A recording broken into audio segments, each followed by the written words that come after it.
मुख्यमंत्री अशोक गहलोत ने विधानसभा में कल अपना बजट पेश किया। हालांकि जो योजनाएं थीं, अगर वो योजनाएं वाकई में धरातल पर उतरे तो इस बजट से अच्छा बजट कोई नहीं हो सकता। लेकिन हर जगह सिर्फ एक ही बात हो रही है कि क्या ये योजनाएं धरातल पर उतरेंगी या नहीं।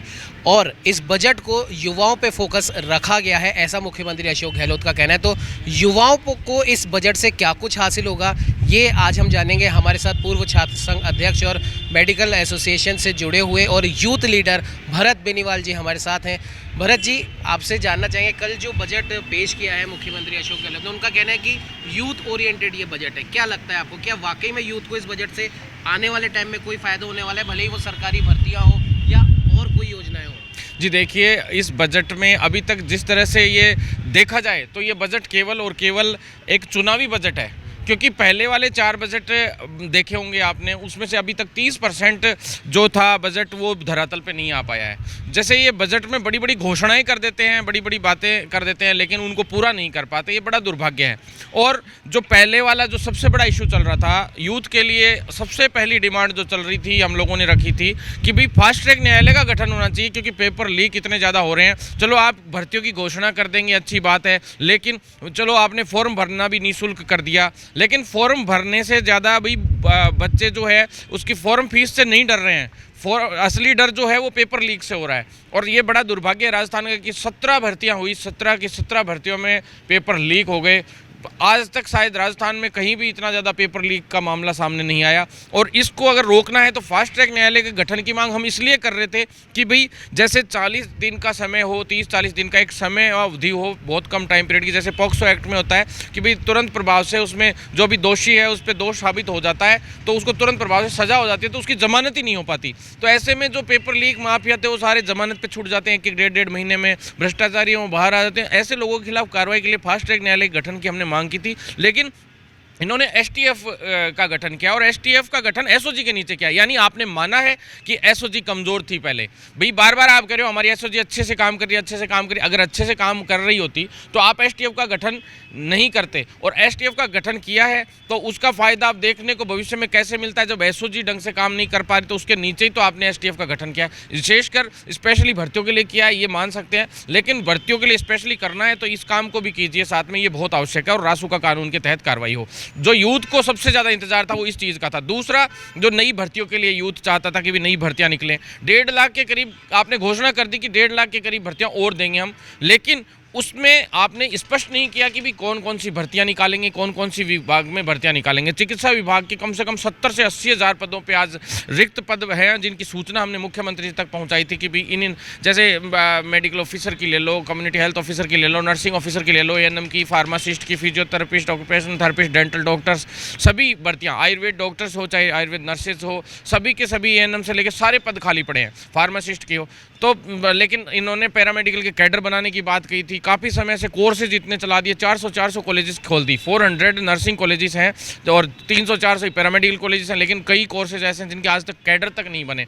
और कैडर नहीं बनना यानी उनकी नौकरियां नहीं निकल सकती। जब आपको हॉस्पिटल में वो पद रिक्त पड़े हैं, उनके कैडर बना के उनकी भर्तियां निकालनी चाहिए, तो आपने अब तक कैडर नहीं बनाए 4 साल में। जबकि चिकित्सा विभाग ऐसा विभाग है जिसकी वजह से कोविड में कितनी मजबूती मिली थी। वो वॉरियर्स हैं एक तरीके से सरकार के, जिन्होंने बहुत बड़े अदृश्य दुश्मन कोरोना को हराया था। तो ऐसे में सरकार उनकी, चाहे वो कोविड वाले साथी लोग जिन्होंने ड्यूटियाँ दी, उनको लिए भी कुछ नहीं किया, वो तो टंकी पे ही चढ़ गए थे कल। तो नाखुश तो है ही काफ़ी युवा। और जैसे शिक्षा विभाग की जो भर्तियाँ थी, first grade, second grade, third grade, lecturer, school lecturer, college lecturer, सभी पदों पे जो रिक्त पद थे वो तो होना ही बहुत दूर की बात है। पहले वाली भर्तियों में ही कभी रेट का दिक्कत आ जाती है, कभी सेकंड ग्रेड आरपीएससी में पेपर लीक वाला प्रकरण हो जाता है, तो कोई भी भर्ती पूरी तरह से नहीं हो पाई। 2000 भरत जी, जिस प्रकार से मुख्यमंत्री अशोक गहलोत ने बजट से पूर्व भी कहा है कि हमने कई लाख भर्तियां हम ऑलरेडी निकाल चुके हैं, और अब इस बजट में भी वो 2 लाख के आसपास की भर्तियों की वो बात भी कर रहे थे। क्या लगता है आपको, क्या वाकई में ये जो भर्तियों का जो मामला है, ये क्या धरातल पर मुख्यमंत्री अशोक गहलोत की सरकार जाने से पहले तक ये हो पाएगा? जी नहीं, हमें तो नहीं लगता, क्योंकि अब तो केवल 8 महीने बचे हैं, जिसमें भी 4 से 5 महीने पहले आचार संहिता लग जाएगी, और आचार संहिता से पहले मुझे नहीं लगता कि 4 महीने के अंदर अंदर इतना कुछ हो पाएगा। जिस तरह से पहले 4 साल में नहीं कर पाए, वो 4 महीने में कहाँ से कर देंगे। और फिर जैसे अब ज़्यादातर अब पेंडिंग बची हुई है CET जो है वो भी पूरी नहीं हो पाएगी ऐसे हालात में, क्योंकि अभी देखिए दूसरे अभी जिन जिन विभागों की CET के अंडर में भर्तियाँ थी, उनका ये CET हो गया, उसके बाद इनकी विज्ञप्ति जारी होगी, फिर से परीक्षा होगी।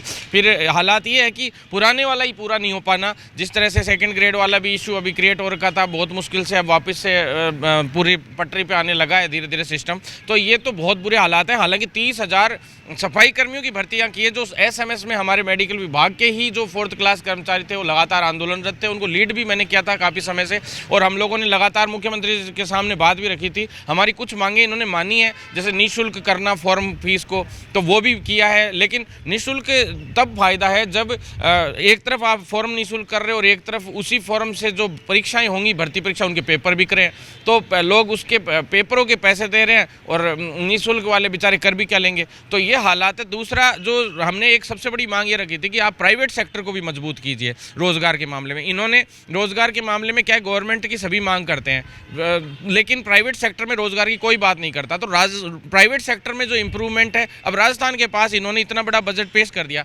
लेकिन सरकार को ये नहीं पता कि पैसा कहाँ से आएगा। आपकी जेब में पैसा होगा तभी तो आप दूसरों पे खर्च करोगे, या अगर पैसा नहीं है तो झूठ बोलोगे आप लोगों को कि भाई हाँ ठीक है हम ये कर देंगे, वो कर देंगे, ये कर देंगे, वो कर देंगे। लेकिन मुख्यमंत्री अशोक गहलोत से एक बार किसी प्रेस वार्ता में पूछा भी गया था कि तमाम जो आप योजनाएं जो आप लेकर आते हो उसका खर्चा कहाँ से आएगा, तो मुख्यमंत्री अशोक गहलोत कहते हैं कि वो जादू से आएगा।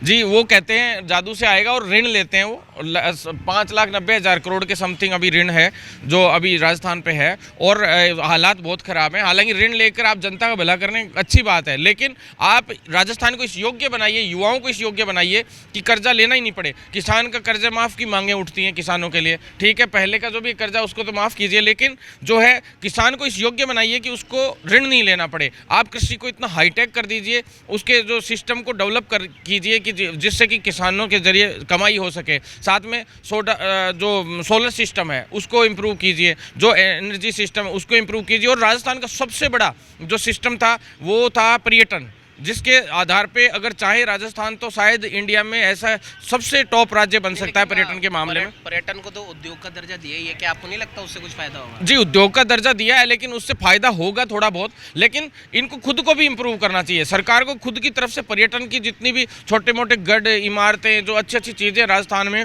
उनको खुद को डेवलप करके और उसको एक पर्यटन स्थल बना के और अच्छे से कमाई की जा सकती है। और उसकी एडवर्टाइजिंग इतनी मजबूत होनी चाहिए कि विदेशी लोग इसकी तरफ आकर्षित हों, और जो विदेशी पर्यटक है वो सबसे ज़्यादा राजस्थान में आते हैं। लेकिन आज राजस्थान की सबसे दयनीय स्थिति होने का सबसे बड़ा कारण है बेरोजगारी, और बेरोजगारी की वजह से जितने भी गैंगवार हो रहे हैं, रोज युवाओं के पास रोजगार नहीं मिलेगा तो वो बदमाशी करेंगे, लड़ाई झगड़े करेंगे। और जो राज्यों के हालात हैं, कई राज्यों में नक्सलवाद पैदा हो गया सभी जगह पे, तो नक्सलवाद तो ऑटोमेटिक राजस्थान में भी इस तरह से पैदा हो जाएगा जब इसी स्थिति चलती रहेगी। और नक्सलवाद से कम नहीं है, रोज गैंगवार हो रहे हैं, 15-15 साल के युवा गोलियां चलाते फिर रहे हैं। तो बड़ा दुर्भाग्य, राजस्थान में महिलाओं के साथ अत्याचार पिछले साल नंबर 1 पे था, लेकिन इस बार आंकड़ा थोड़ा कम हुआ। कुछ इन्होंने अभियान चलाए उसकी वजह से, लेकिन इसी तरह से जो गैंगस्टर्स हैं उनके खिलाफ भी अभियान चलाना पड़ेगा। साथ में मुख्यमंत्री को इतनी मजबूती दिखानी पड़ेगी, एक खौफ सरकार का और पुलिस का उनके दिमाग में होना चाहिए कि भाई क्रिमिनल्स के दिमाग में कि भाई कुछ भी गड़बड़ करेंगे तो हमारी संपत्ति भी कुर्क हो सकती है, हमारा बुलडोजर भी चल सकता है, कुछ भी हो सकता है।